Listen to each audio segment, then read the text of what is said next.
Hello, everyone, and welcome to CFN's webinar. Today's webinar is entitled An Ounce of Prevention, Intensive Resistance Training to Optimize Health in Pre-Frail Older Adults.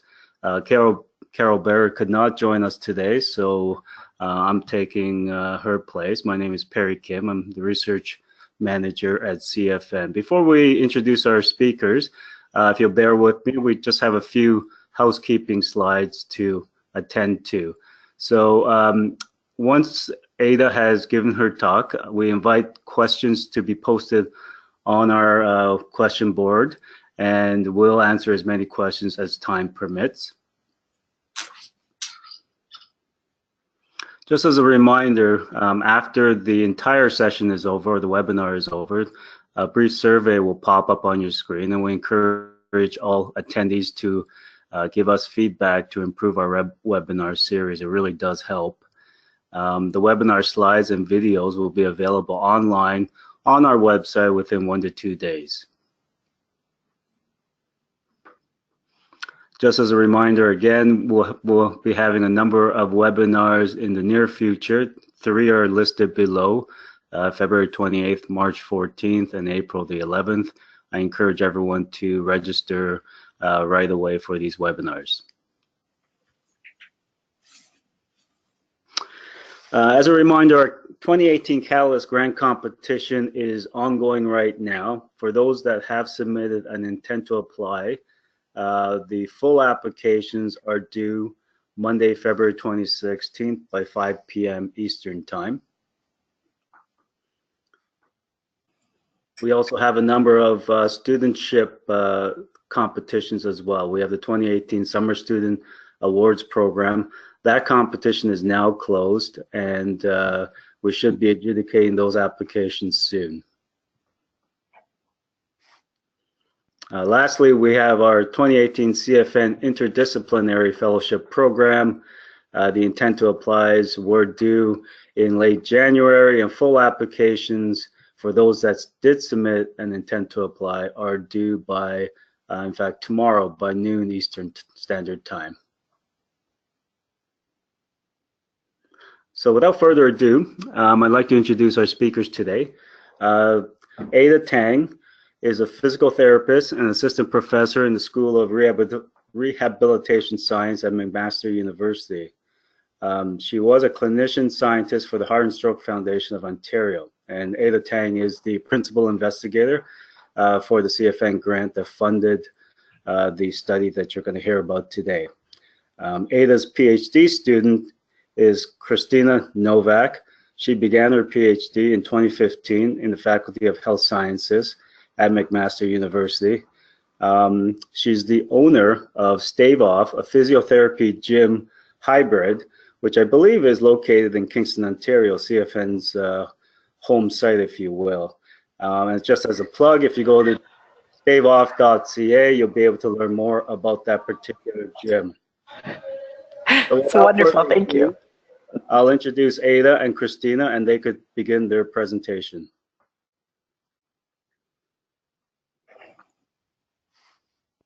Perfect. Thank you so much, Perry, for this kind introduction. I'm just switching into presenter mode here.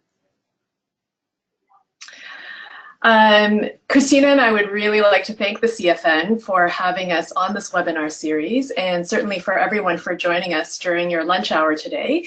We're very pleased to share with you some of the insights that we've gained through work that we've been doing in the area of exercise and frailty, particularly in the area of resistance or strength training, where we believe that an ounce of prevention is worth a pound of cure. We have a number of learning objectives that we hope to achieve by the end of the session, but really for Christina and I, our biggest objective is to highlight the opportunity that we have as a health research and healthcare community to use exercise as a potentially potent strategy for preventing frailty. Of course, we'd like to pause for a second and thank the CFN for their very generous support of this research through the Catalyst Grants program, and particularly for supporting rehabilitation research, as rehab is a key health strategy in the study and advancement of our knowledge about frailty. Now, I don't need to tell this audience that the global population is aging and that the picture is the same here in Canada. These data from Stats can show trends for different age groups up until 2013 when this was published, and for the next 50 years beyond that.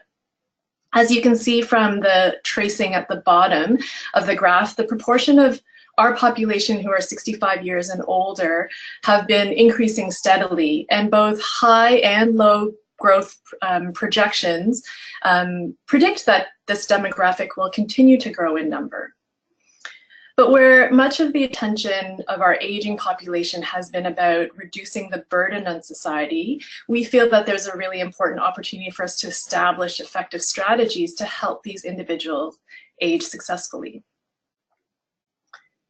We know that frailty is a growing concern, and we know that as we age, there's a greater risk for developing frailty. And data from a meta-analysis that was published in 2016 with 31 studies has shown how frailty is associated with many negative health outcomes, where the risk is 1.5 to 2.5 times higher for outcomes such as premature mortality, hospitalization, institutionalization, ED visits, functionally in terms of loss of basic ADLs, functional mobility, and the list certainly does go on. We also know that frailty is associated with greater healthcare spending. Data from the ESTER study in Germany has found that individuals who are frail can account for 1.5 to 2 times higher healthcare costs than those who are non-frail. And healthcare costs over a 3-month period for individuals who present with 4 to 5 symptoms of frailty is about 6 times higher than those without any symptoms of frailty. So we expect that with aging, there is an associated decline in health and in function towards weakness, where there might be initially a gradual change in physical capacity.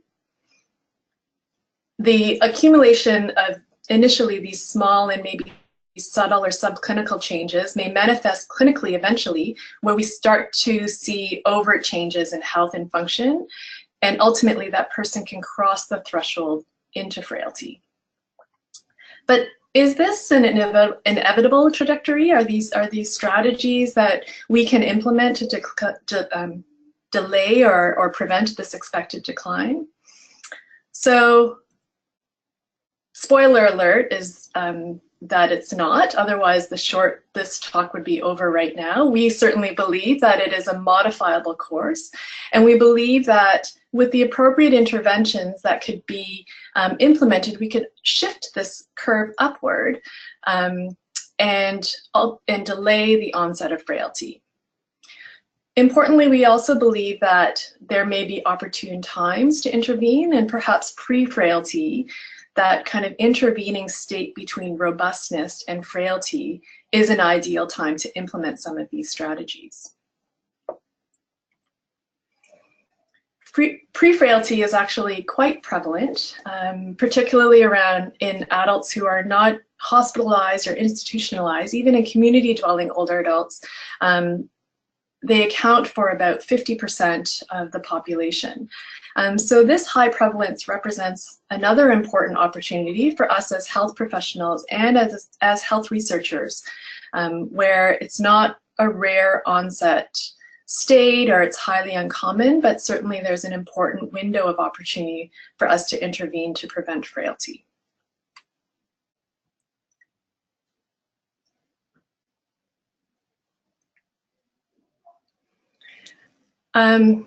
We also know that transitions from frailty to pre-frailty that there are negative health consequences that are associated with that.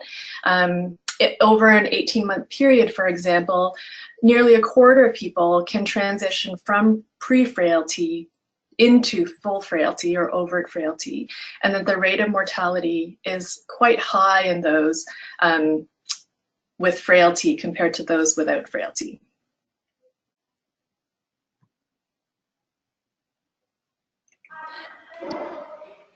Can I jump in now, Ada? Yeah, go ahead, Kristen.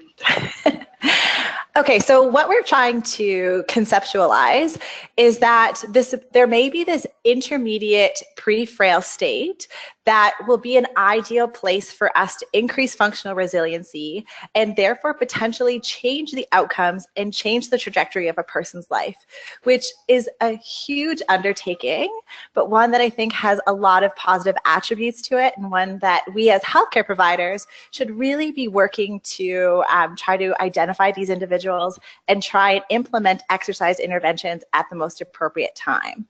And so we're seeing some of these longitudinal prospective studies come through where without intervention, we're following people forward and kind of seeing how people transition in frailty. And as we know, frailty is a spectrum condition, and it's very dynamic and fluid, and changes in health status can happen gradually over time. We can have sudden changes, and people can improve from frailty to pre-frailty. It can go in both directions. But what we're starting to see is that 10 to 15% of individuals will go from pre-frail to robust, but less than 1% of individuals who are frail will do so, which means that pre-frailty may be this ideal opportunity for us because their ability to transition into a more robust health state is just higher. And that kind of makes intuitive sense. And so if we go to the next slide, we're starting to accumulate a lot of literature on the use of exercise as an optimal intervention for persons with frailty. And there's been multiple systematic reviews that have been published over the last several years that are showing pretty consistently that if individuals are identified as frail and placed into an exercise program with various different parameters being set out, that we'll see improvements in muscular strength. We'll see improvements in balance, and falls prevention in this group of individuals is definitely something that's on our radar. We'll see some reductions in frailty status, or the extent to which that person is exhibiting signs of frailty, and a reduced fear of falling, which we know kind of goes into that soliloquy of falls prevention. For physical frailty, though, there's still a lot of work to be done on what the optimal parameters are. And if we go to the next slide, we see that exercise in pre-frailty, there's even less that's known about that. So Frost and colleagues did a scoping review in 2017 where they looked at health promotion interventions for persons with pre-frailty or mild frailty. And a lot of these interventions trials did have exercise as one of the main pillars of their either single dimension study or multidimensional studies. And so they're starting to get a little bit more information around what is kind of the ideal exercise parameters for these individuals who are exhibiting signs of frailty but may not have yet tipped over onto the frailty side of that spectrum. And so a study published in 2012 was saying there might be a place for balance and strength and power, but there's still a lot of uncertainties around exercise prescription parameters. And so we saw that a gap existed. And so if we go to the next slide after this, we're seeing that our question is, what are the optimal exercise parameters for persons with pre-frailty? And are we going to be able to prevent transitions into frailty? So taking a very proactive approach to healthcare versus waiting for a person to become frail and then trying to implement once they've established that frailty. And that's kind of where we started when we started conceptualizing our ounce of prevention study. And so the first thing that we had to do is we had to describe a person who is in a state of pre-frailty. And coming from a rehabilitation standpoint, the work that was done by Linda Freed, where she looked at the physical phenotypes of frailty, really spoke to our research group. And so she, as a lot of people know, has described 5 physical characteristics and attributes for persons who may be considered frail: slow gait speed, muscular weakness, low physical activity, self-reported exhaustion or lethargy, and unexpected weight loss. And so Linda Fried talked about individuals with 1 or 2 of these 5 traits being considered pre-frail, and those who have 3 or more kind of transitioning into that frailty state. And when we use these 5 physical attributes and we characterize individuals, we're seeing that those people with 1 or 2 of these 5 traits are in an almost intermediate risk category, because we're seeing that there's still a heightened risk for things like hospitalizations and mortality than for people, compared to people rather that have 0 of these 5 characteristics, but it's obviously less than those who have 3 or more. And so the idea behind our study, if we go to the next slide, is if we place this into a paradigm, resistance training in particular has the capacity to work on and improve signs of 4 out of the 5 physical attributes of frailty. So it can potentially have positive benefits for obviously muscular weakness, because we're trying to increase strength. We're improving the physical activity of the individual who's enrolled in some of our exercise programs. With increased power and strength, we can improve gait speed, because we can improve the force at which persons travel into or place force into the ground. And so we can potentially improve gait speed. And exercise in general has been shown to improve feelings of exhaustion and fatigue, potentially because people are at this near critical point of muscular strength where the amount of effort that they need to exert to complete basic ADLs or IADLs is very high. And bringing that all together, we have the hope that we can potentially reduce the levels of pre or established frailty, and that can translate into improved healthcare outcomes. So that is kind of where the ounce of prevention study began. And I'll throw it back to Ada. Thanks, Christina. So enter our study. We, again, did have the fortune of being supported by a Catalyst grant from the CFN to look at this issue more closely. We certainly believe that resistance training, strength training, has the potential to be a potent stimulus to improve signs of frailty and to optimize health in pre-frail older adults. So the purpose of the study was actually twofold. It was a randomized controlled trial, firstly to just examine the safety and feasibility of using a novel, higher intensity resistance training protocol with pre-frail community dwelling older adults. And then to compare the effects of this higher intensity program, which we'll describe in a second, to more conventional lower intensity resistance training that's more typically applied with the older adult population. And we examined outcomes related to walking capacity, mobility and strength, bone and muscle health, as well as quality of life. The study was a team effort. This is the research team. We have representation from multiple disciplines, from medicine to physiotherapy, kinesiology, health economics, and medical biophysics. And we certainly were supported by an excellent team of research assistants and staff, as well as very enthusiastic knowledge users who were excited to be part of this research study and contribute to health and wellness in older adults. We also certainly wouldn't be able to carry out this project without very generous support from our project partners who contributed the space and the equipment in kind to conduct this research. Yeah, and just a little bit of a side note about our very keen knowledge users. Some of these programs that were implemented as part of the ounce of prevention study are still being conducted as a private program for some of the individuals that were enrolled in the study. So they're continuing to exercise within the communities which they had started the program with, which we think is really exciting and really a positive outcome of the study. Okay, so let's go into the bones of this research study. So our eligibility criteria was that individuals had to be over the age of 65 living in the community with 1 to 2 of the physical phenotypes of frailty that were originally conceptualized by Freed in the cardiovascular health study. Our exclusion criteria we tried to keep as minimal as possible because we wanted to include a large variability. And so they could not present with any contraindications to resistance training, any progressive neurological conditions, or they could not be currently already participating in a resistance training exercise program. So if we go to the timelines of the study, we did a baseline assessment where we took measures of physical function, and then they were randomized into one of 2 groups. So our high resistance training group and our low resistance training group, they were placed into a 12-week, twice a week, 1-hour exercise program. And then we completed a post-assessment at the end of the program, as well as an 8-week follow-up to compare levels of physical function.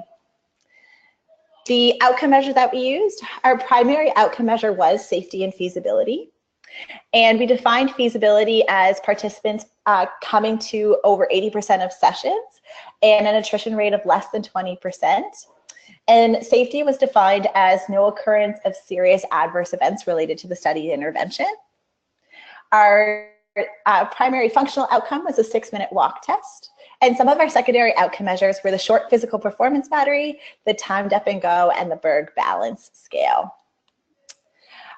For a subset of the individuals who were enrolled in the study, they went through PQCT to look at measures of osteopenia and sarcopenia. So we were looking at bone mineral density of trabecular and cortical bone in the tibia, as well as muscular density of the gastroc in the non-dominant limb. So we took 3 sections where we were able to grab outcomes for density and area of trabecular and cortical bone at 4% and 38% of the length of the tibia. And then the 66% length for the sarcopenia measure to look at density of the muscle was taken because that's where we're going to see the biggest muscle girth. And so we wanted to compare pre to post. The idea behind the programming for both groups was largely rooted in some of the principles of resistance training programming and design, where both groups were going into a progressive overload schema. Our high intensity resistance training program, we used an RPE scales to measure intensity, and they were at about a 7 or 8 out of 10. And we were using compound movements where we were getting individuals to do 3 to 5 sets of 3 to 5 reps after we had an initial kind of learning motor control phase. We used principles of specificity for the high intensity group where we were trying to mirror some of the compound movements that people would use in their day-to-day life.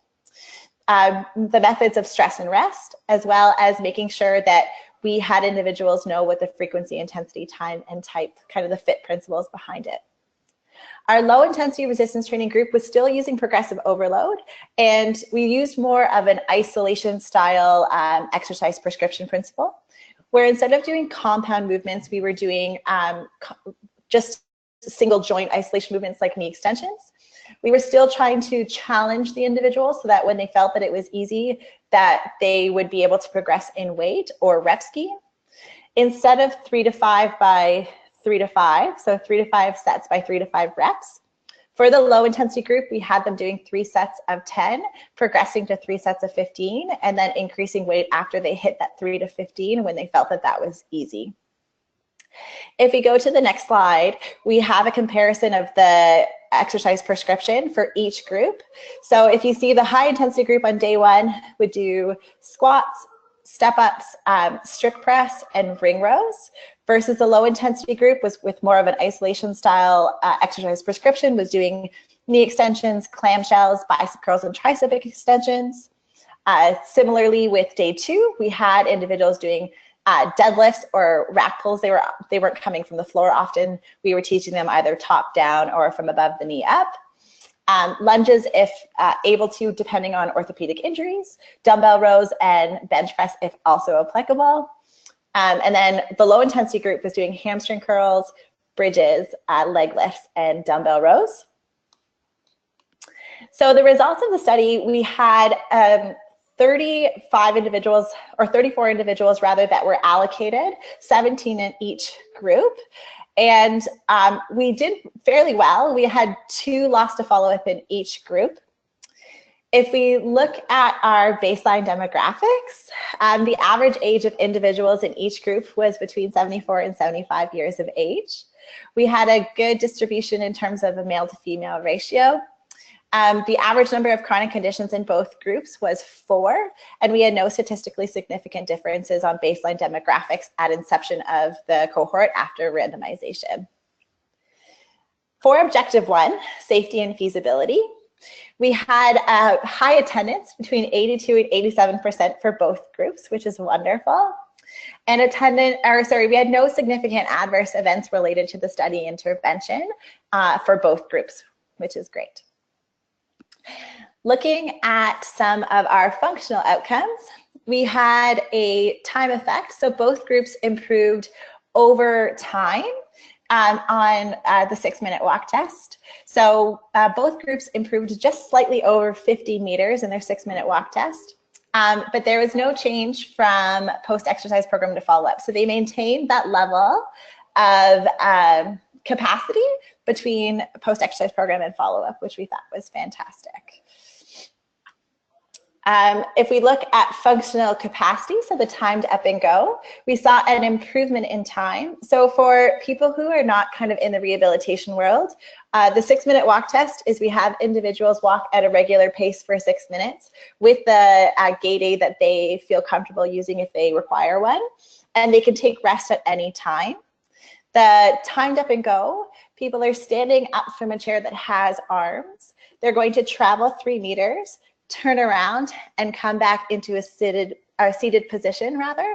And we're taking a stopwatch and timing the time it takes for them to complete that task after a practice run has been completed.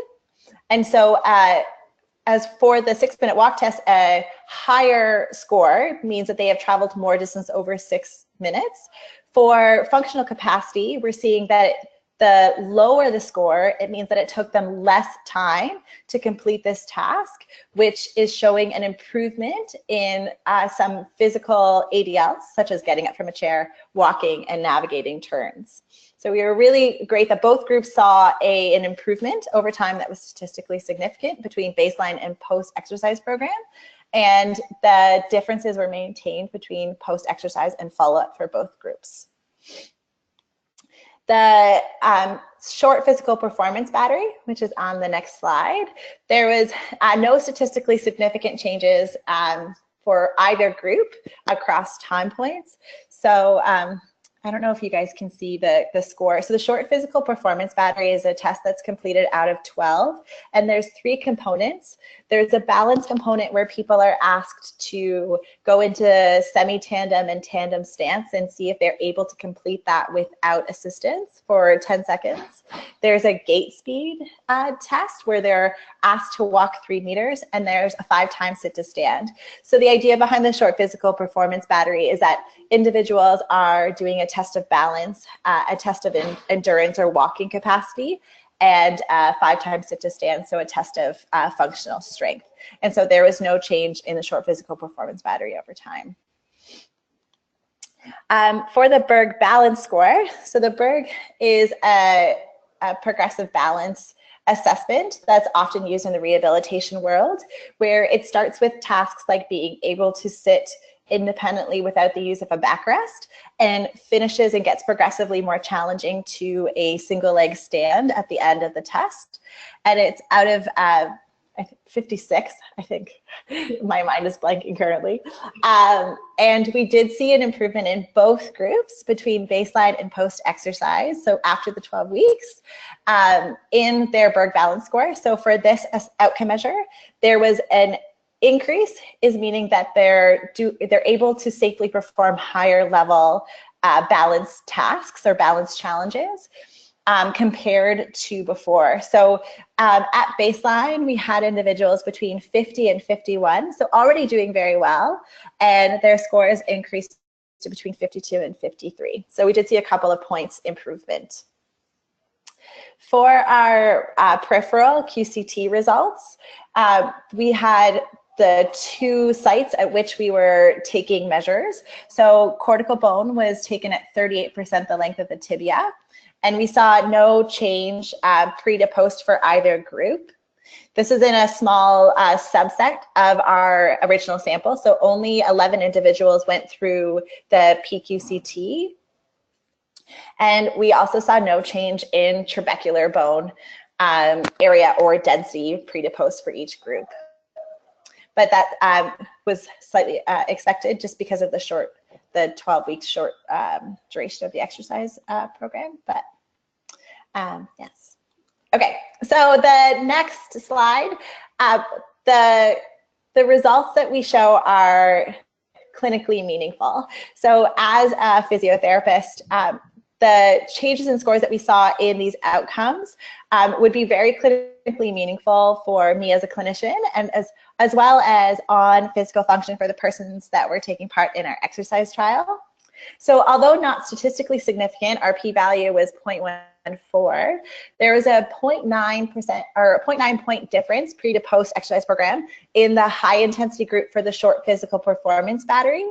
And the clinically meaningful change on the SPPB is 1 point. So we were approaching that clinically meaningful change in the functional capacity using the SPPB. And for the 6-minute walk test, a minimally clinically important difference is 50 meters for community dwelling older adults. And both groups in our trial surpassed this amount. So we were very pleased to see that there was some change in physical capacity and aerobic endurance for these individuals, especially considering that they are both in a strength training protocol and were not in a aerobic protocol. Some of the limitations of our trial, the systematic review that was posted by Silva in 2017 made the conclusion that longer trials over 6 months may be the most effective for persons with frailty.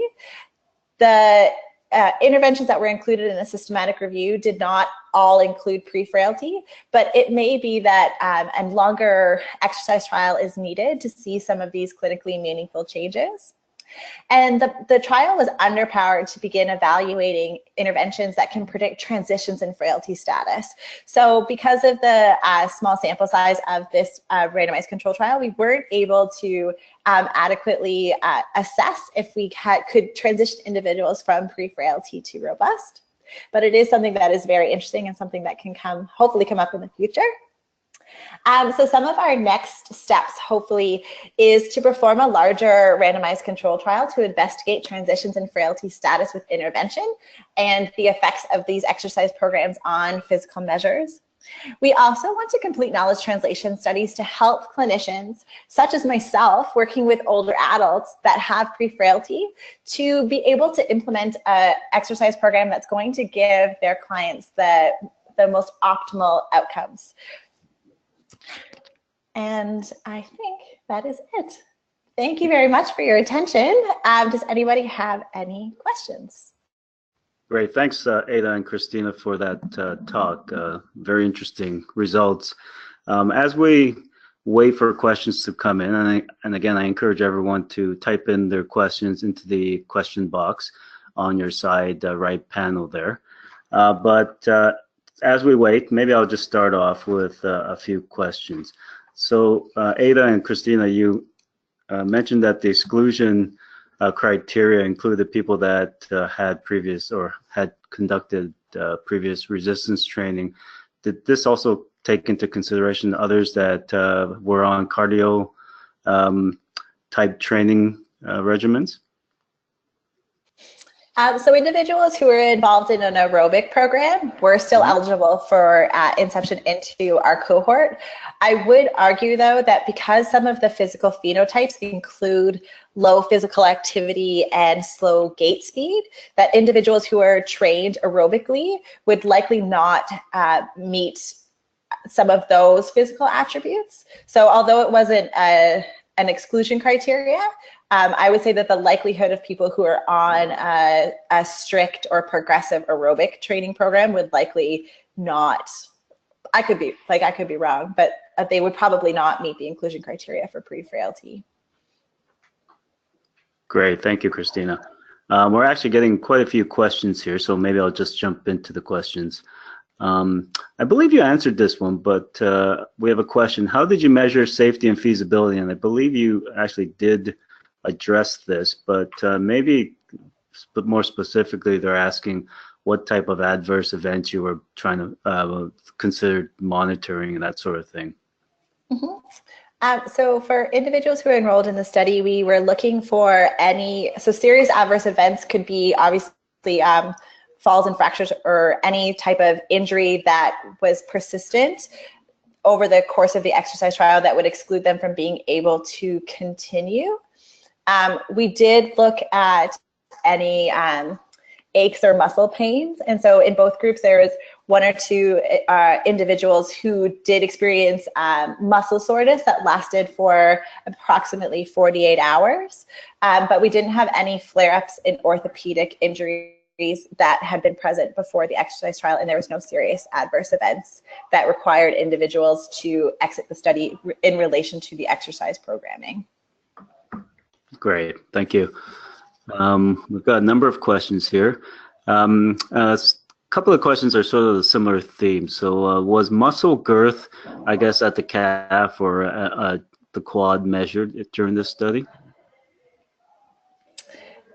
So the only method for muscular girth that we used was the PQCT, and we didn't see any change pre to post exercise program. We didn't do like a circumferential measurement, if that's what individuals are asking. I can't see the questions, so. Right. Oh, thank you. Just quick, another question regarding participants involved in the study. How and where did you recruit these participants? Yeah, so the 2 facilities that this exercise program took part in were small group CrossFit gyms. And so we recruited through some of our personal networks, as well as flyering at the CrossFit gyms and in seniors' residences. So not long-term care or nursing home facilities, but in seniors community living type of facilities. And so it was often through word of mouth referral in these small box gyms. So each gym had approximately between 100 and 200 members. And through those and social media channels, we were able to recruit quite a few individuals. We actually ended up in Collingwood, we ended up capping out in terms of level of recruitment, which was a wonderful problem to have. I think one of the interesting things that we learned from this study was, how do we access this population of older adults who are pre-frail that could be, living in the community and functioning okay, and not necessarily accessing healthcare in a traditional sense, so necessarily coming to see a physiotherapist or a physician, or requiring hospitalization or anything like that. So it took a lot of networking, and it took a lot of brainstorming to try to spread the word, to get people who may identify themselves as showing some of these signs of pre-frailty. I think this is a really interesting area that that certainly has the potential to really, to look at is, how do we access this population that we know is quite prevalent, and bring them in for preventative strategies. So just an interesting insight that we got from this small study that we had in 2 small communities. Very interesting. I'm just curious, some of the organizations like YMCA or YWCA, do they have any programs like this currently? Not as far as I know. Christina, please jump in. Specifically targeted to this subset. So there may be balance programs or falls prevention programs or those kinds of things, but I think they aren't necessarily targeted to pre-frailty. And then the types of interventions that are provided in these programs might be more targeted to issue. So a falls prevention program might focus on, there might be some resistance training, but probably more focused with a balance focus, I should say. But in terms of this high intensity compound movement, higher load resistance training protocol, we understand to be quite novel. Okay. Just focusing on the participants, we have a question. What were the most common reasons for declining participation? This information would be very informative for planning a future trial to increase recruitment and also to design a more pragmatic intervention. So I would say that for us, one of the main reasons why individuals declined participation was less around medical issues, but more around the cohort already being involved in an exercise program or any sort of timeline, like issues with timing in terms of being able to participate at the time the exercise program was completed. When we were going through some of the initial phone interviews before we were inviting individuals to come into the baseline assessment, we did ask them questions related to some of the physical phenotypes that were verified on baseline assessment.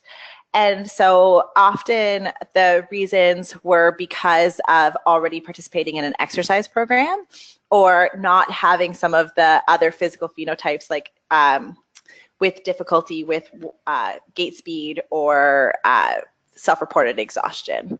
So it would be more that we were seeing healthy community dwelling older adults and trying to really kind of really identify these individuals who are at risk for frailty but have yet to transition.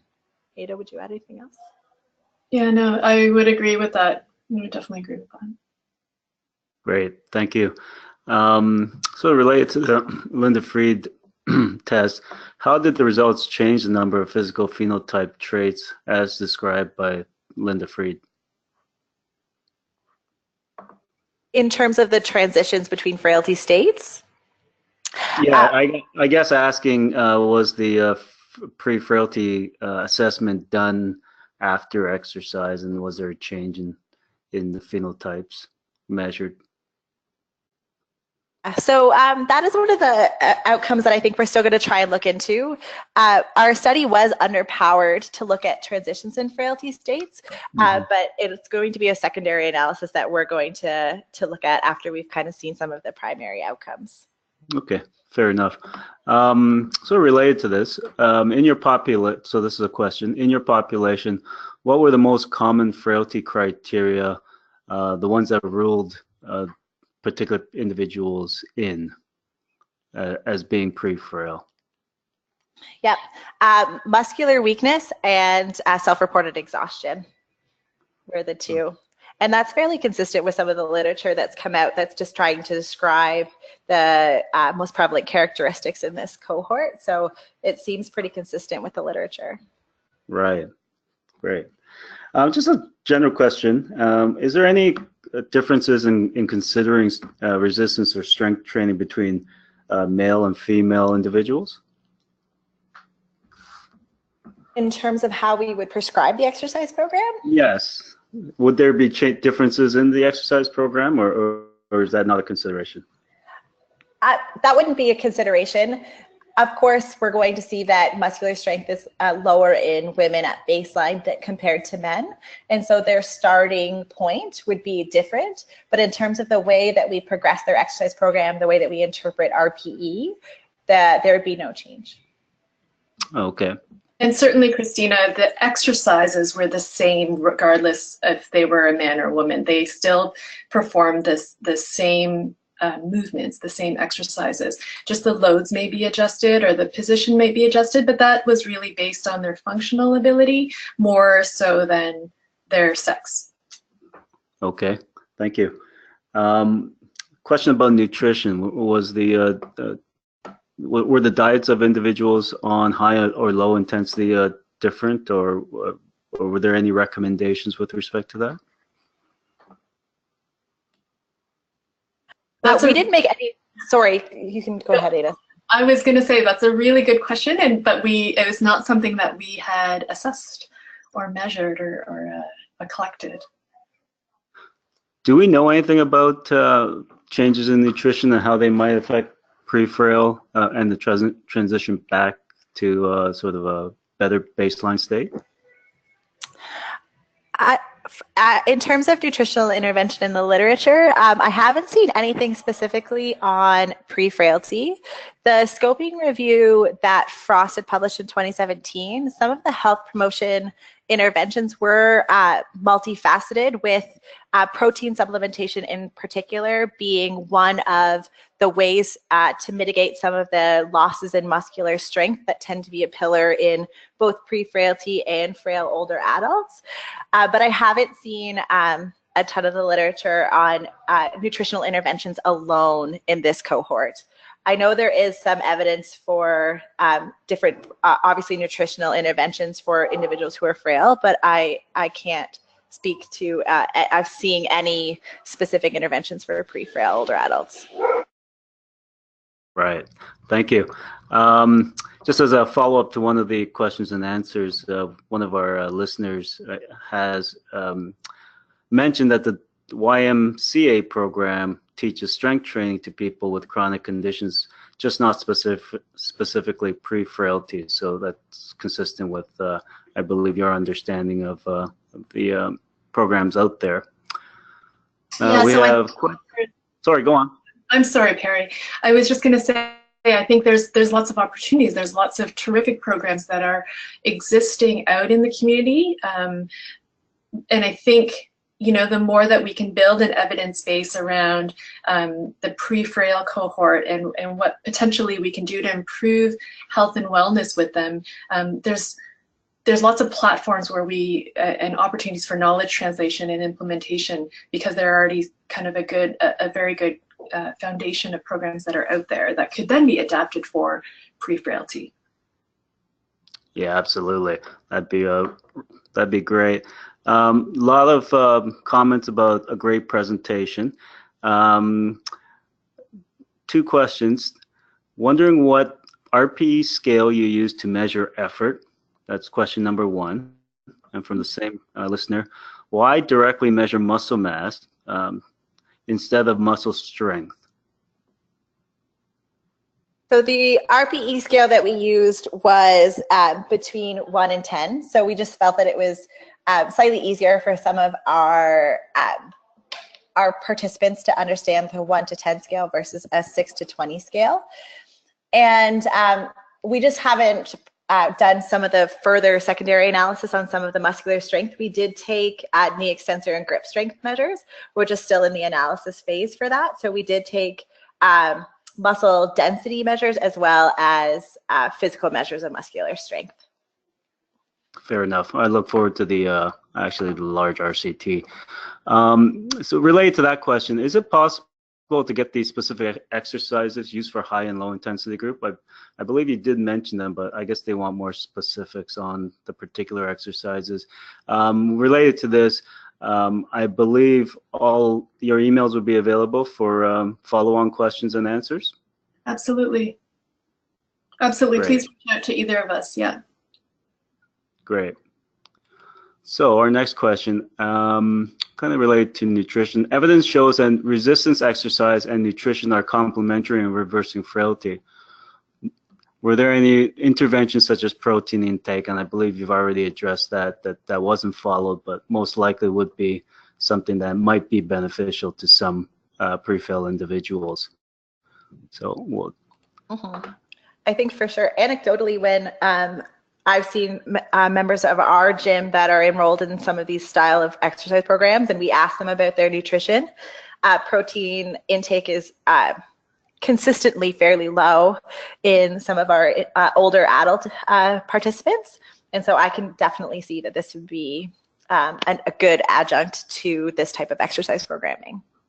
Mm-hmm. We have Dr. Stuart Phillips, who's one of the co-investigators on this study, and he certainly is an international expert in nutrition and protein supplementation and muscle health and function and aging. So it's terrific to have his input and his insights and his expertise on the research team. So yeah, a really great question, a really important area of future research. That's great. Just a general question. I believe in one of your earlier slides, you had a slide indicating that I'm not sure if this was a study, but that 1% of frail individuals sort of revert back with exercise. Am I remembering that correctly? And if so, what kind of exercise program were those individuals under?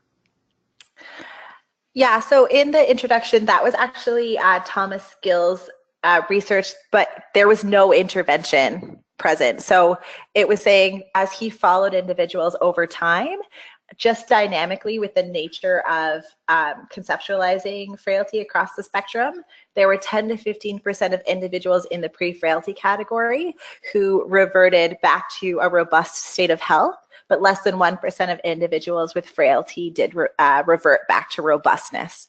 So that's just to say that without intervention, persons who are getting closer to the end of the frailty spectrum are much less likely to transition, and therefore it might be an ideal. The fact that there is just a larger percentage of individuals who without intervention can go back to robustness, that it might be an ideal opportunity to start to work with these individuals. Yeah, absolutely. We are getting sort of late in the hour now, so I think I'll wrap up the question and answer section.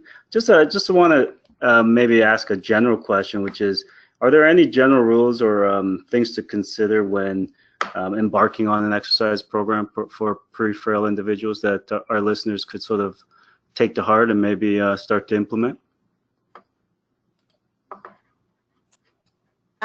Yeah, absolutely. I think the biggest thing for a lot of our individuals is taking a very comprehensive medical history and then making sure that people are considering where they're assessing their baseline level of function, taking into account their medical history, and using both of that information to create an exercise program that is going to challenge an individual, but also meet them where they're at.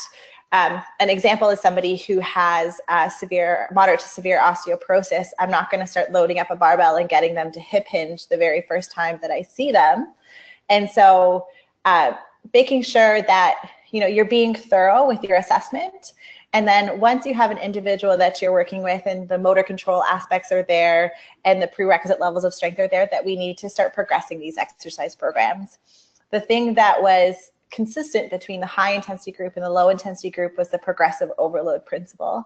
So although our sets and rep schemes were different and the exercises that we chose within both groups were different, both of the groups were progressed when the exercise was appearing, or the participant was telling us that the exercise was getting easy. And so I think that is the most important kind of take home message. Ada, would you add anything else to that? I want to actually just take a moment to commend Christina on all of her work in this area, because it really is, the exercise programs were actually delivered by staff members at the facilities where we held the interventions, and we did quite a bit of screening to ensure we had very good results in terms of safety and feasibility outcomes, having no serious adverse events and having very good attendance and adherence with the program. But it really speaks to, I think, the screening process that we had in place to ensure that we got the right people in, and as well as really closely monitoring throughout the whole duration of the intervention to make sure that they were safe and they remained safe. So Christina was in very close consultation and contact with the individuals who were delivering the programs, and if there were any issues, there was a lot of discussion around what should we do, how do we proceed, do we pause for a second, or are we safe to kind of keep going. I think all of that really speaks to Christina's dedication to this and her commitment to kind of developing these programs. Absolutely. Looks like it was quite a bit of hard work there. So I think this closes out our session. I want to give Ada and Christina sort of a last chance to maybe address any final thoughts or things that may have been missed during the last hour or so. Ada, Christina, do you have anything final that you'd like to tell our listeners? You may have already gone through them already. Go, Christina. Yeah, so I think that the take-home message that I want to make sure that we portray is that that individuals in this pre-frailty category are sometimes capable of more than we think that they are. And if we do a properly dosed exercise program with the resistance training principles that are well characterized in the literature in different populations and translate them over and scale them appropriately to this cohort of individuals that tends to be considered to be vulnerable and is vulnerable, the outcomes are amazing. And it's so nice to see just how much functional resiliency these individuals can have and how much they can really stand to gain from these type of programs. So thank you very much for letting us present this. Mm-hmm. Great, thank you, Christina and Ada. And yes, it would be great if we could delay the onset of frailty. Just as, again, a reminder, there is a post-webinar survey that will pop up, so please do fill that out. And again, I want to thank Ada Tang and Christine Novak for today's webinar. With that, we'll close the session. Thank you.